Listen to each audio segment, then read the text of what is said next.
Oui, frères et sœurs bien-aimés, je disais que la confiance, ça c'est ce que j'ai eu en méditation, c'est vraiment, on ne peut pas s'abandonner sans être en confiance. Et c'est en s'abandonnant que le Seigneur justement nous donne ce cadeau de sa vie divine, puisque en nous abandonnant, nous lui donnons notre volonté. Voyez. Donc c'est la porte de l'abandon et l'abandon c'est le socle de la divine volonté. Donc la divine volonté se dépose sur l'abandon. Voyez.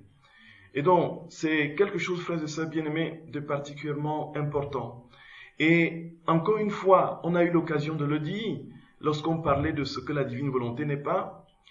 La divine volonté, formule magique qui se limite à des prières extérieures sans travailler l'âme en profondeur, donc d'où l'importance de la pratique des sacrements, en l'occurrence la pratique du sacrement de la réconciliation qui va nettoyer l'âme, pour disposer l'âme justement à pouvoir davantage faire confiance pour que Dieu davantage se donne. Voyez, il ne peut pas se donner dans le manque de confiance, dans le rejet, dans l'insécurité. Non, c'est pas le mot que je cherche. Il ne peut pas se donner dans la méfiance. Voilà. Il ne peut pas se donner dans la méfiance. Et Dieu sait, frères et sœurs d'amour, qu'il y a dans notre histoire un ensemble d'éléments, de faits, de casseroles, de souffrances que nous portons qui font que la confiance n'est pas spontanée. La confiance n'est pas spontanée. Il n'est pas évident de faire confiance aussi facilement que ça. Pour arriver à faire confiance, frères et sœurs, il faudrait que le cœur soit profondément labouré par la grâce et une profonde liberté à Dieu, en Dieu, qui fait que nous nous abandonnons à lui sans coup féri, sans autre forme de procès. Tout simplement parce qu'il a donné l'occasion à notre être profond de guérir de tout ce qui a été de l'ordre des grâces, des épreuves, des souffrances, des blessures que notre histoire a charriées. Et si je n'avais pas eu en 2003 la grande confession de ma vie avec ce Père spirituel extraordinaire qui me porte encore aujourd'hui et qui, pendant près d'une matinée, a labouré mon âme,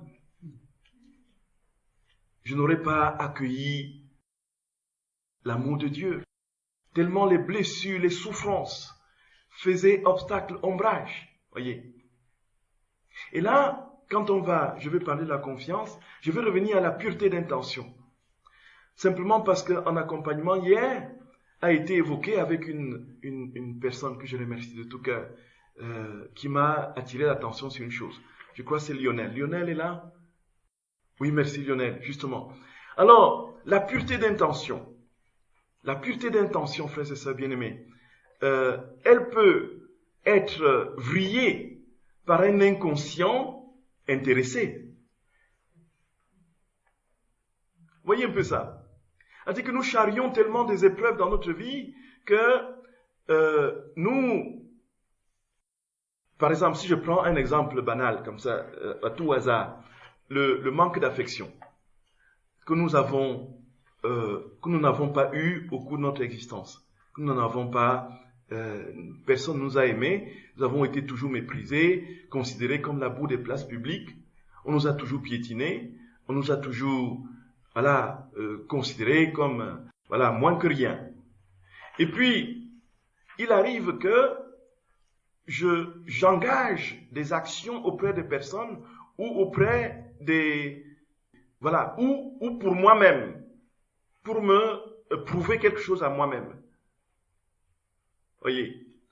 Ou encore, dans quelque chose de purement sain, de l'ordre d'aller s'occuper des malades, d'aller s'occuper des prisonniers, d'aller s'occuper des SDF, de ceux qui sont sans domicile fixe dans les rues, de leur donner à manger, ainsi de suite. Il y a un mouvement altruiste de charité qui est immédiatement donné à voir comme étant une intention pure et droite du fait de ce désir ardent d'aider et de secourir celui qui est dans la souffrance. Mais pourtant, au moment où nous le faisons, nous n'avons pas pensé qu'il y a au fond de nous tapis une recherche d'estime, un désir de se sentir utile. Voyez, un désir d'entrer dans, voilà, de se sentir exister parce qu'on pose un acte généreux et charitable. Et là, effectivement, frères et sœurs bien-aimés, où est la pureté d'intention dans ces conditions? Ma vie a été tellement blessée par le manque d'amour que je suis spontanément porté à faire des choses pour être aimé.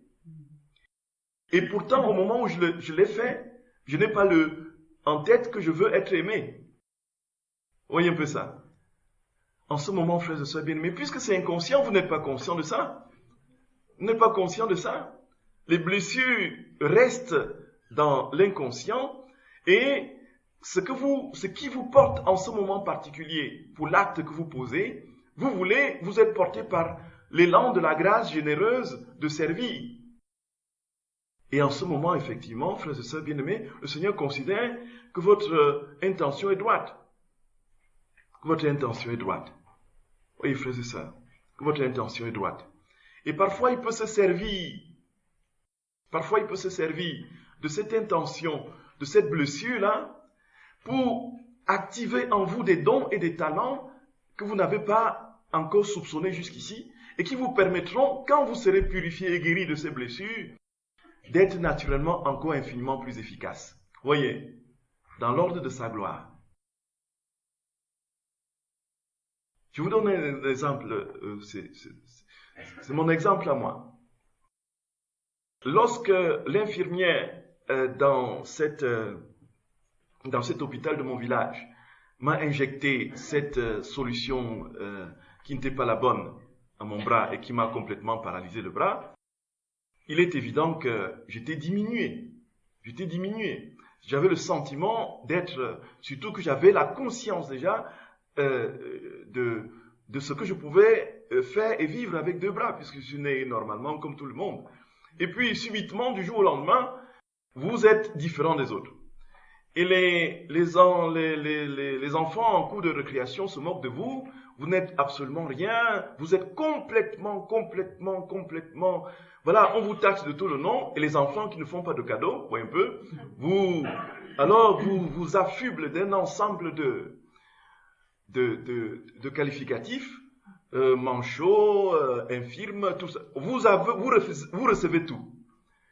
Et là, qu'est-ce qu'il vous reste à faire puisque vous n'avez pas d'autre possibilité de vous prouver physiquement par une forme olympique? Ce qu'il vous reste à faire, c'est de développer un autre domaine qui va les faire taire. Voyez un peu. C'est ainsi que je me suis jeté sur les bouquins et les livres. J'ai commencé à potasser pour être premier de la classe pour qu'au moins j'attire un peu de respect. Et c'est ce que j'ai réussi à faire tout au long de ma scolarité, voyez un peu. Bon.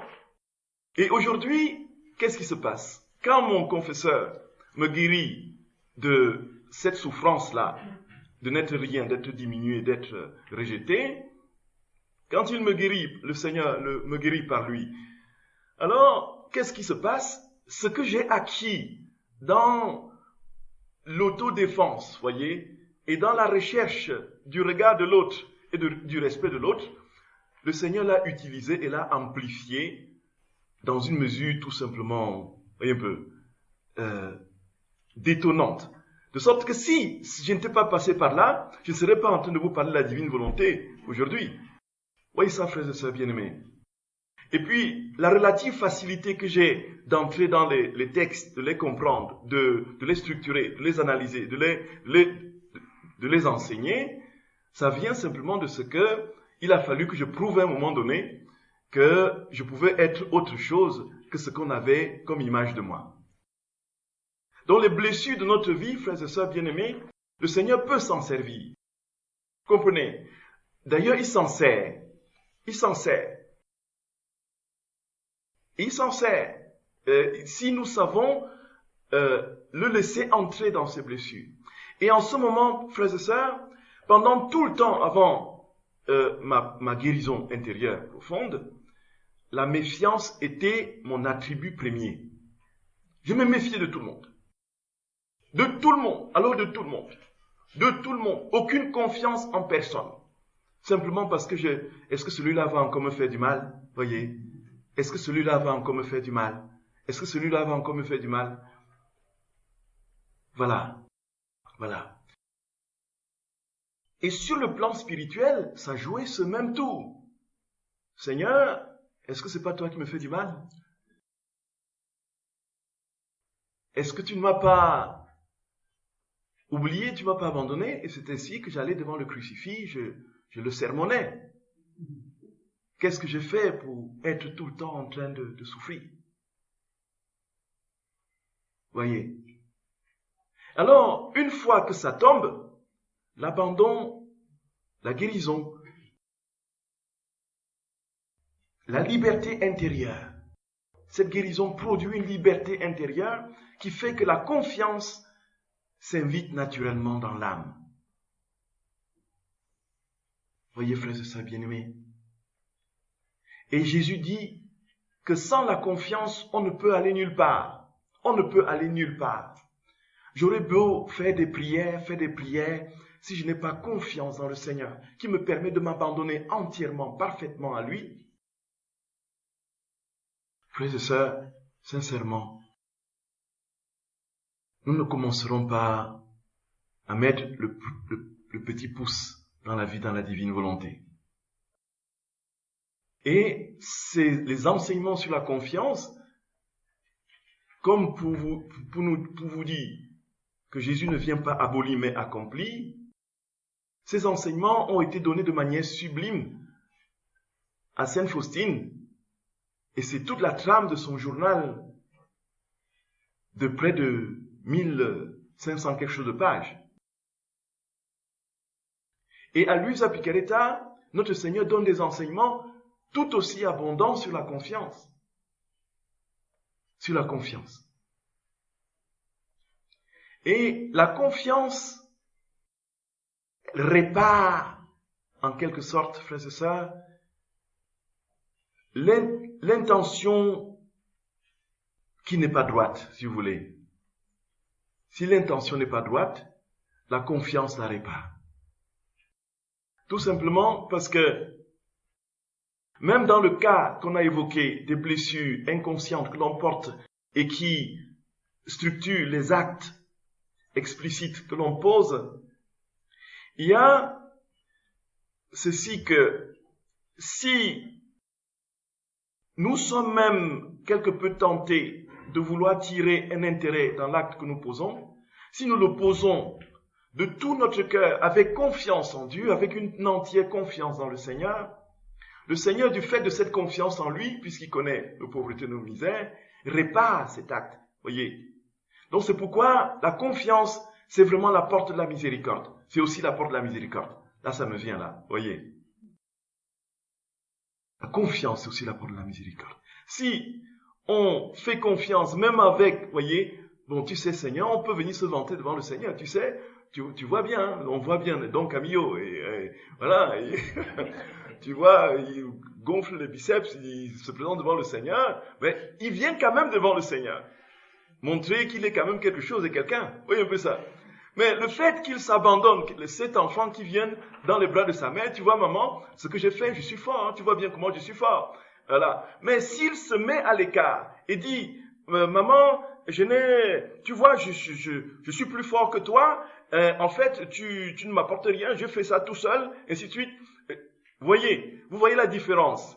C'est les mêmes attitudes intérieures dans l'ordre de la disposition spirituelle qui donnent des résultats différents. Parce que dans le premier cas, on l'a fait dans les bras de maman en disant maman pour avoir de maman ses félicitations. Vous voyez un peu ça.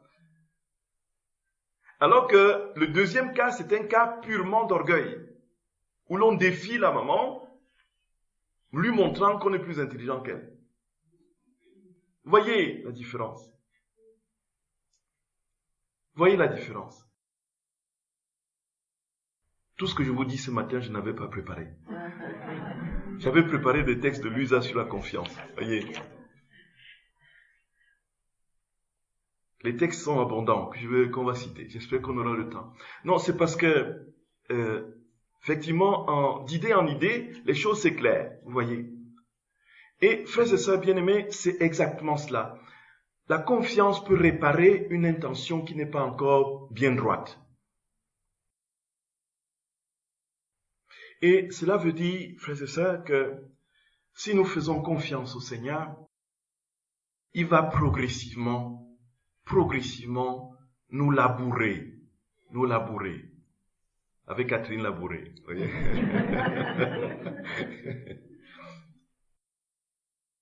Il va progressivement nous donner une pure et pleine compréhension de son amour, de son infini amour, de son infinie tendresse et miséricorde. C'est absolument indispensable, frères et sœurs. Et donc, il s'agit, comme disait Don Gobi, d'être dans les bras du Seigneur comme un enfant de 6 mois. Confiance absolue totale. L'enfant de 6 mois dans les bras de sa mère ne sait rien. Tout entièrement dépendant. Il n'a rien, il n'est rien. Il ne peut rien par lui-même. Et en ce moment, frères et sœurs d'amour, le cadeau de la divine volonté peut être donné sans problème. Voyez, parce que le cœur est libre. Et la grâce de la confiance aussi, c'est aussi une grâce de dépouillement. Parce que quand on fait confiance, on se reconnaît incapable de tout. On se remet à celui qui est tout, qui peut tout. La confiance produit le dépouillement. Plus je fais confiance, plus je me laisse faire. Voyez ça? C'est ça en fait. Plus je fais confiance, plus je me laisse faire. On regarde les séries de Colombo, voyez. Généralement, les grands criminels, les grands criminels opèrent auprès de ceux qu'ils connaissent bien, qui ne se méfient pas d'eux, voyez. Et là, la personne où on ouvre la porte, on toque. Ah, c'est qui? Oui, c'est elle. Effectivement, ah oui, d'accord, bienvenue, voyez. Vous êtes toute seule à la maison. Il n'y a aucune sécurité, vous n'avez rien. Vous avez entendu juste la voix qui vous a mis en confiance. Cette personne ne me fera aucun mal. Elle entre chez vous parce que vous avez l'habitude de cette personne. Voyez, tout ce qu'elle vous... Voilà, vous croyez que c'est quelque chose de... Et là, parce que vous laissez faire tranquillement, sans aucun a priori, sans aucune arrière-pensée. Et ce moment-là, c'est là qui frappe le grand coup auquel vous ne vous y attendiez pas. Sauf qu'ici, le grand coup que le Seigneur frappera sera le cadeau de sa divine volonté. Voyez. Toc, toc, toc, toc. C'est qui? C'est le Seigneur. Entrez, Seigneur, entrez, entrez. Prenez place, prenez place. Qu'est-ce que vous voulez? Vous voulez que je vous serve quoi? Vous voulez que je vous serve un peu de... que je vous serve mes douleurs ou que je vous serve ce que j'ai entendu dire de moi là tout à l'heure ou que voulez-vous, Seigneur? Vous voulez que je vous serve un peu de tristesse, que je me déverse un peu, ou que je te dise un peu, serve un peu un verre d'amour, voyez. Veux-tu avec glaçon ou sans glaçon, mon verre d'amour? Jésus va dire, non, non, je le veux chaud, chaud, chaud. Je le veux bouillonnant. Et nous allons aller, n'est-ce pas, au frigo sortir tout ce que nous avons glacé en amour. Nous allons essayer de le réchauffer comme nous pouvons. Et quand il va le boire. Et c'est encore un peu tiède. Est-ce que tu peux remettre, n'est-ce pas, que ce soit vraiment bouillonnant, bouillonnant. Et quand c'est bouillonnant, et là, quand c'est bouillonnant, et puis là, il absorbe. Et en même temps qu'il le fait, frères et sœurs d'amour, parce que nous lui avons donné notre amour bouillonnant, nous avons permis que cet amour bouillonnant et brûlant brûle en nous toutes les ombres de méfiance, toutes les ombres de souffrance, y compris. Et alors, nous verrons surgir en nous subitement Jésus lui-même, parce qu'il n'y a plus rien en nous. Le terrain étant vide, il surgit. Me voici, mon enfant, en toi. Mais où es-tu, Seigneur? Mais tu ne m'entends pas, il dira comme à l'usage. Je suis en toi. Je suis en toi. Je suis en toi. Alors que nous l'attendions, il était il y a quelques secondes devant nous.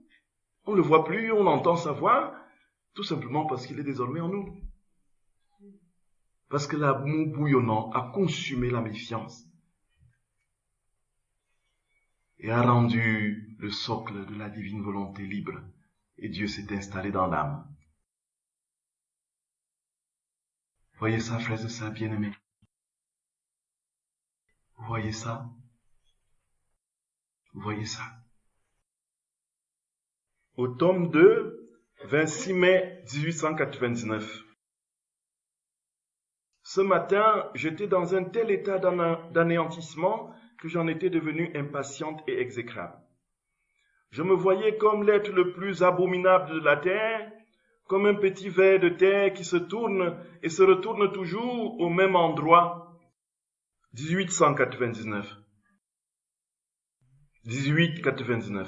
Sans jamais pouvoir avancer ni sortir de la boue. Oh mon Dieu, quelle misère! Je suis si méchante, même après avoir reçu tant de grâce. Toujours aussi bienveillant pour la misérable pécheresse que je suis, le bon Jésus est venu et m'a dit: le mépris de soi est louable s'il est accompagné de l'esprit de foi. Et ça, frères et sœurs bien-aimés, c'est un point sur lequel il faudrait qu'on insiste. Il y a un mépris de soi destructeur. Et il y a un mépris de soi qui nous porte à la confiance.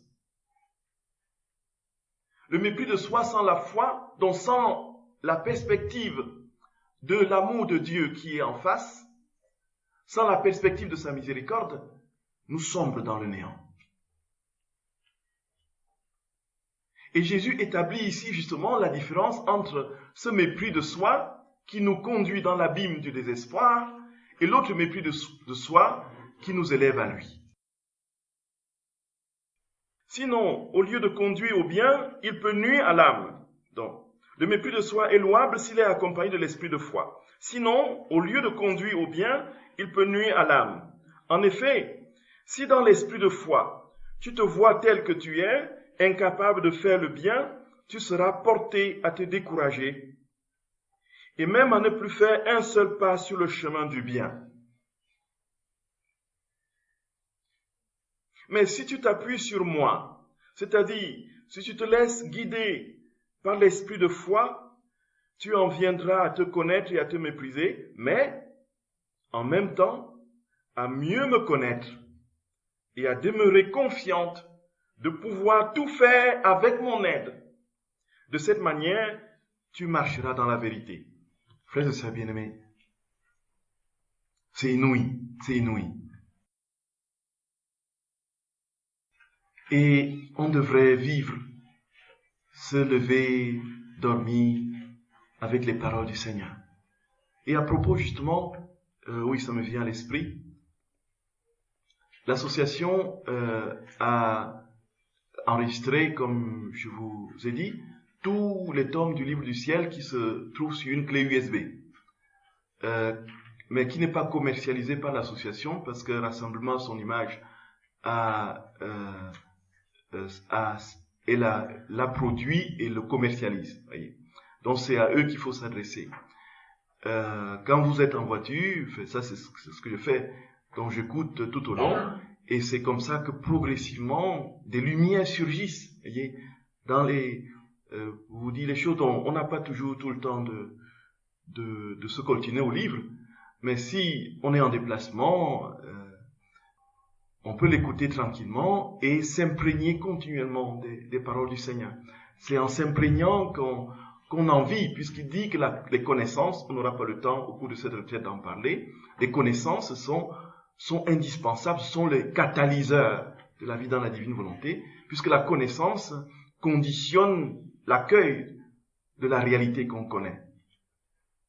Si on ne connaît pas une réalité, on ne peut pas l'accueillir. Et donc Jésus dit, il y a au moins plus de 75 pages sur la connaissance dans le livre du ciel. Voyez, c'est impressionnant tout ce que Jésus dit au niveau des connaissances. Et il est donc évident, frères et sœurs bien-aimés, que se connaître soi-même, ce n'est pas entrer dans un auto-dénigrement de soi qui nous pousse au désespoir. Et c'est ce dans quoi, justement, à un moment de ma vie, j'étais entré pratiquement.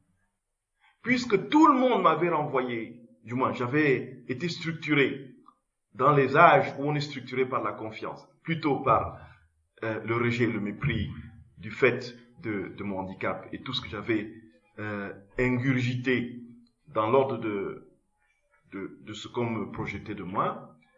Donc, je marchais en disant, voilà, je suis un vaurien, je suis un vaurien, je suis un vaurien. J'intégrais je suis un vaurien. Heureusement que mon confesseur m'a pris de main de maître, de force, et dit, je ne veux plus t'entendre dire cela. Voyez? Parce que le je suis un vaurien n'était pas l'humilité. C'était le dénigrement total dans le désespoir profond de ma propre personne. Or, nous sommes image et ressemblance de Dieu. Dieu n'a pas pu créer un rien, un vaurien, à son image.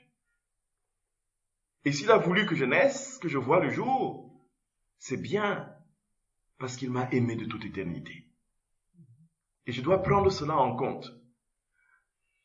Mais je peux dire aussi, je ne vaux rien, comme nous le disons dans la prière d'infusion, simplement, effectivement, parce que par rapport à Dieu, nous ne sommes rien. Et nous nous disons que nous sommes rien parce que nous le contemplons lui. Dans le premier cas, on se contemple soi. On est coupé de Dieu, on est coupé de l'espérance, de la miséricorde, de l'amour, et on se contemple soi. Et on entre toujours plus profondément dans l'autodestruction de soi, ainsi de suite. Frères et sœurs, et avec ça, le Seigneur a mis sur mon chemin des personnes, des jeunes qui souffraient terriblement. Je crois que le Seigneur fait tout ce qui nous fait passer et souffrir et vivre, c'est toujours en vue d'une grâce, d'un ministère. Voyez. Effectivement, venaient à moi toutes les personnes qui avaient vécu parfois au centuple ce que j'avais vécu, voyez, et qui allaient même plus loin dans des actions d'autodestruction de soi réelles, physiques, qui se taillardaient, tout ça, parce qu'ils avaient une haine d'eux-mêmes, et se posaient la question pourquoi ils vivaient, ainsi de suite. Se faisaient des blessures partout. Jésus dit ici que la confiance vient de ce que l'on reconnaît qu'on n'est rien par rapport à Dieu, mais on n'est rien par rapport à lui. On n'est pas rien par rapport à ce que les gens nous renvoient ou par rapport à ce que nous pensons de nous-mêmes. Voyez, frères et sœurs bien-aimés. Oh, comme ces paroles de Jésus ont apaisé mon âme. J'ai néanmoins compris qu'il me faut plonger dans mon néant et découvrir qui je suis, mais sans m'arrêter là. Voilà, je ne m'arrête pas à mon néant. Je ne m'arrête pas à mon néant. Au contraire, quand j'ai bien vu qui je suis, je dois m'immerger dans la main immense de Dieu pour y retirer toutes les grâces dont mon âme a besoin, sans quoi ma nature se fatiguerait et le diable aurait beau jeu pour me conduire au découragement. Que le Seigneur soit béni à jamais et que tout concourt à sa gloire. Tome 2, du 26 mai 1899. Est-ce que je viens? Voyez ça, frères et sœurs bien-aimés. Voyez ça. Voyez ça. au tome 11 du 10 avril 1912. Je me trouvais dans mon état habituel et aussitôt venu, Jésus me dit, « Ma fille, les âmes qui brilleront le plus, comme des pierres précieuses dans la couronne de ma miséricorde, sont les âmes qui me font le plus confiance. Parce que plus elles me font confiance, plus elles donnent de l'espace à ma miséricorde pour déverser en elles toutes les grâces qu'elle veut. Par contre, les âmes qui n'ont pas une vraie confiance, bout de mes grâces, demeurent pauvres et mal équipées pendant que mon amour reste replié et souffre grandement. Pour ne pas souffrir autant et pour pouvoir déverser librement mon amour, je me préoccupe plus des âmes qui ont confiance que des autres. Voyez, et là on peut nager dans l'acte de consécration de la petite Thérèse, l'enfant Jésus. Voyez un peu. Je veux me jeter dans tes bras pour recevoir de ton amour la possession de toutes choses, de toi-même. Entrer dans cette confiance qui nous diffuse dans l'amour de Dieu. Et Jésus dit, il aura toujours du temps à perdre, puisque les 99% de son temps, il est perd dans la poursuite de l'homme qui lui ferme son cœur. Mais il dit que quand il trouve une âme qui a confiance en lui, alors il bondit. Il entre dans cette âme avec force. Il consume l'âme. Il y a une question de confiance, frères et sœurs bien-aimés. Me voici, Seigneur, avec mon tas de casseroles. J'ai confiance en toi. Me voici avec mes épreuves, mes doutes, mes situations familiales impossibles à décrire et à porter. J'ai confiance en toi. Me voici, Seigneur, avec cette maladie, cette situation qui me plombe et qui m'empêche de faire ce que j'avais prévu de faire et ou d'être là où j'avais prévu d'être. Seigneur, j'ai confiance en toi.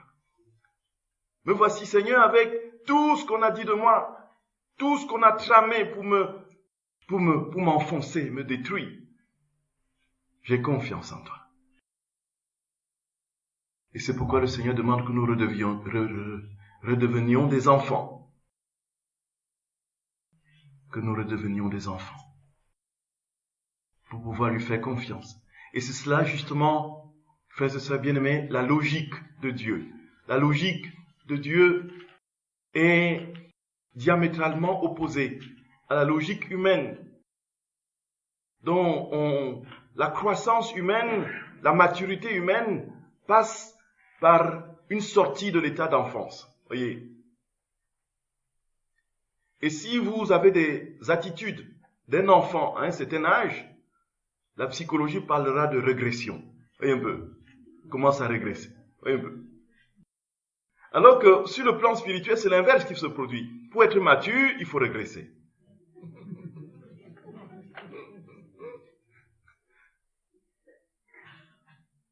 Voyez ça. Voyez ça, frères et sœurs bien-aimés. Donc vous comprenez bien que la divine volonté, ce n'est pas des formules. Il y a tout un terreau de vertus chrétiennes qui portent la divine volonté, sans lesquelles le cadeau ne peut pas être donné. C'est pourquoi nos vies, depuis que nous faisons des prières du livre du ciel, les prières d'infusion, tout ça, ne changent pas. Tout simplement parce que le terrain n'est pas encore suffisamment préparé. Qu'on ne présente pas la divine volonté comme quelque chose de facile. Oh, maintenant, tout est facile. Je peux dépasser Saint-Pio, je peux dépasser Padre Pio, et ainsi de suite, tout est facile. Il suffit que je prononce une formule, au nom de tous et pour tous, dans ta divine volonté, et puis, je suis supérieur à Saint-Pio. Mensonge. Ah, tout est facile. Ouais, tout est facile. Il n'y a rien d'aussi énorme comme erreur à transmettre aux gens. C'est pourquoi le Seigneur a pris 20 ans pour préparer Luisa Picaretta à la divine volonté, frères et sœurs bien-aimés. Et nous sommes remplis de méfiance les uns vis-à-vis des autres. Nous sommes remplis de haine, nous sommes remplis de jalousie, nous sommes remplis justement de paresse. Et nous croyons que on va prendre une formule et Dieu va venir vivre en nous comme ça. Ah, c'est pas facile. Oui, votre cher. Non, non, non, non, non, non, non, non, non, non, non, non. Non, non, non, non, non, non, non. Tout commence petitement, frères et sœurs bien-aimés. C'est pourquoi dans la divine volonté, soyons très humbles, soyons effacés, soyons pauvres. Entrons dans cette discrétion de Dieu, entrons dans son cœur d'amour. Et puis, il nous forgera progressivement. Et quand nous sortirons, nous diffuserons vraiment sa vie parce qu'il a trouvé le moyen d'entrer, de nous labourer, Je vous ai donné quelle référence? Au tome 11, là?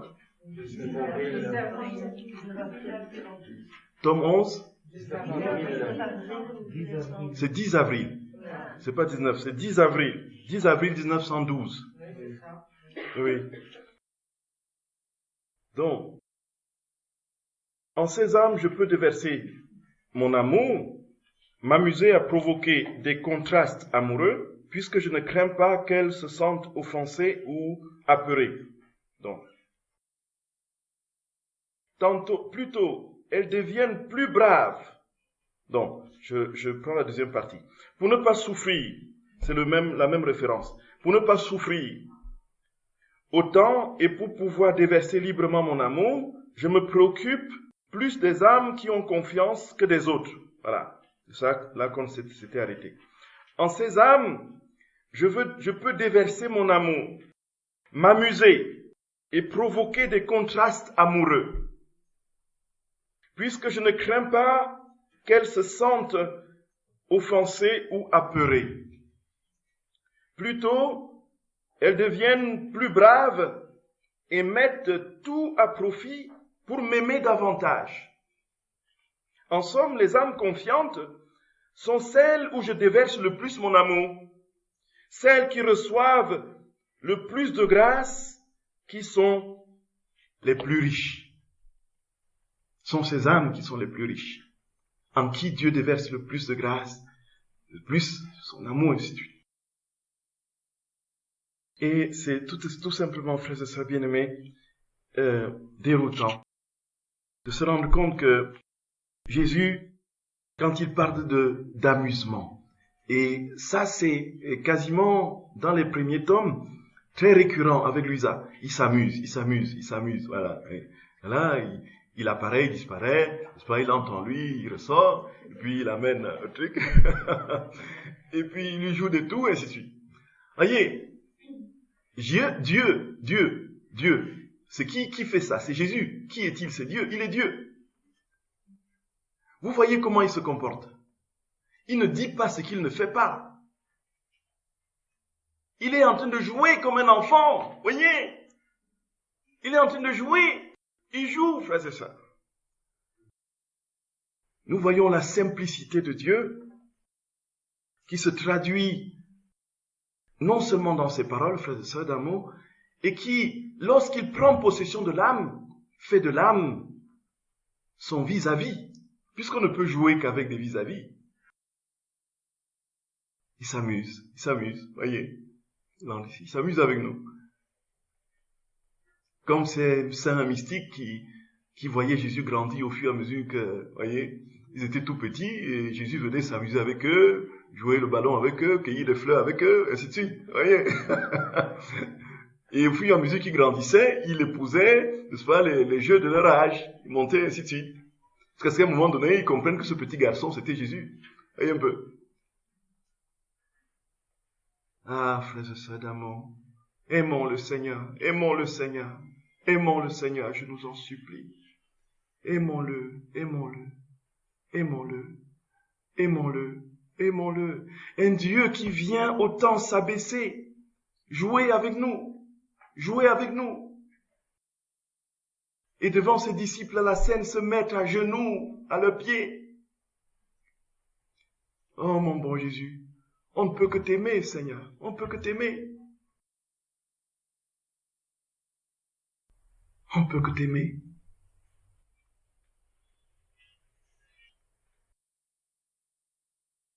On ne peut que t'aimer. On ne peut que t'aimer. Je vous salue Marie, pleine de grâce. Le Seigneur est avec vous. Vous êtes bénie entre toutes les femmes, et Jésus, le fruit de vos entrailles, est béni. Sainte Marie, Mère de Dieu, priez pour nous pauvres pécheurs, maintenant et à l'heure de notre mort. Amen. Au nom du Père et du Fils et du Saint-Esprit. Amen.